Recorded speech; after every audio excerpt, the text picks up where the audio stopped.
Hi, this is Ed Driscoll. Welcome to Silicon Graffiti. As you might have noticed, many of the ideas of what we like to call liberalism or progressivism or simply the left are starting to look more than a little long in the tooth these days. Many of them date back to the middle of the 19th century, when a group of European philosophers, often working independently, decided it was time to upend what we like to call civilization. Even as it was coming under attack, Western civilization had much to celebrate at the time. Around the start of the 19th century, England's Royal Navy had ended the Atlantic slave trade. In 1865, a Republican named Abraham Lincoln freed America's slaves. The first transcontinental railroad was completed in 1869 with the Golden Spike ceremony, connecting the Central Pacific and the Union Pacific Railroads, driven in Promontory Summit in Utah. Thomas Edison would invent the electric light bulb a decade later. Western civilization was far from perfect, but it was built on a millennia of trial, error, and cumulative wisdom. But beginning in the middle of the 19th century, the idea of starting from zero first came into vogue. In 1848, Karl Marx decided that the economic theories, which had evolved organically over millennia of experimentation, could be swept aside for the Communist Manifesto. In 1882, Friedrich Nietzsche declared God is dead, and with his passing, traditional morality as well. One downside to this, as Nietzsche wrote, was that there would be, quote, wars such as never have happened on earth, unquote, beginning in the next century.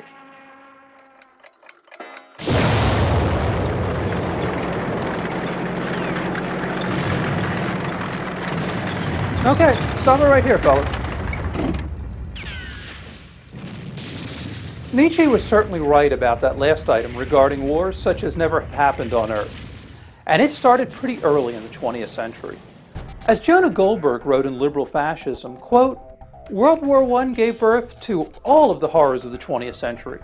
A host of banshees were let loose upon the Western world, shattering old dogmas of religion, democracy, capitalism, monarchy, and mankind's rule in the world. The war fueled widespread hatred, suspicion, and paranoia towards elites and established institutions. For belligerents on both sides, economic planning lent political and intellectual credibility to state-directed war socialism.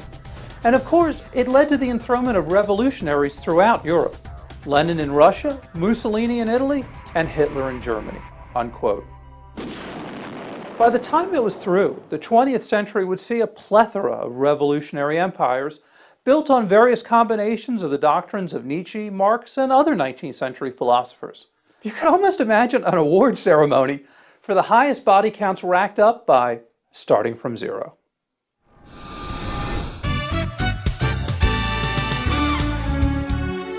And the nominees for the most destructive case of throwing out civilization and starting from zero? The Soviet Union in 1917. Nazi Germany in 1933.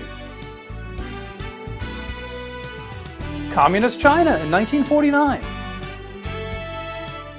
Communist North Korea in 1950. Communist Vietnam in 1976.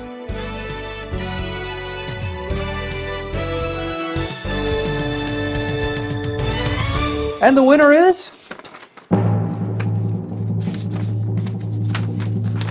Communist China, for an estimated 70 million killed during Mao Zedong's regime.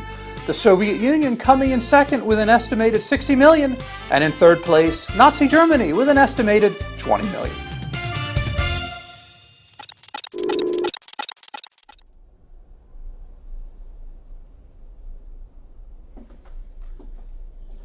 Starting from zero wasn't just reserved for governments, of course.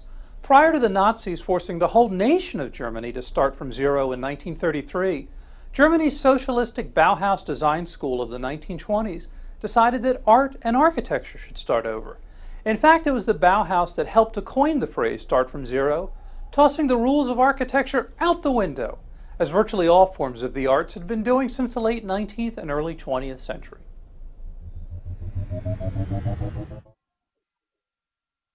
While FDR sought to entirely remake the federal government, and sadly succeeded beyond his wildest dreams, his wasn't quite a complete start from zero, of course. America's real start from zero would only begin to arrive in the 1960s. In 1966, a Time magazine cover famously asked, "Is God dead?" paraphrasing Nietzsche's landmark start from zero phrase of a century earlier. But then, starting from zeros in the 1960s had only just begun. As Tom Wolfe wrote in his 2000 anthology of his articles, a book called Hooking Up, quote, "In 1968, in San Francisco, I came across a curious footnote to the hippie movement.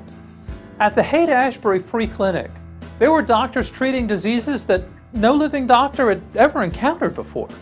Diseases that had disappeared so long ago that they had never even picked up Latin names. Diseases such as the mange, the grunge, the itch, the twitch, the thrush, the scruff, the rot. And how is it that they now returned? It had to do with the fact that thousands of young men and women had migrated to San Francisco to live communally, and what I think history will record as one of the most extraordinary religious fevers of all time. The hippies sought nothing less than to sweep aside all codes and restraints of the past and start from zero. Among the codes and restraints that people in the commune swept aside, quite purposely, were those that said you shouldn't use other people's toothbrushes, or sleep on other people's mattresses without changing the sheets, or, as was more likely, without using any sheets at all, or that you and 5 other people shouldn't drink from the same bottle of Shasta, or take tokes from the same cigarette. And now, in 1968, they were relearning the laws of hygiene by getting the mange, the grunge, the itch, the twitch, the thrush, the scruff, the rot.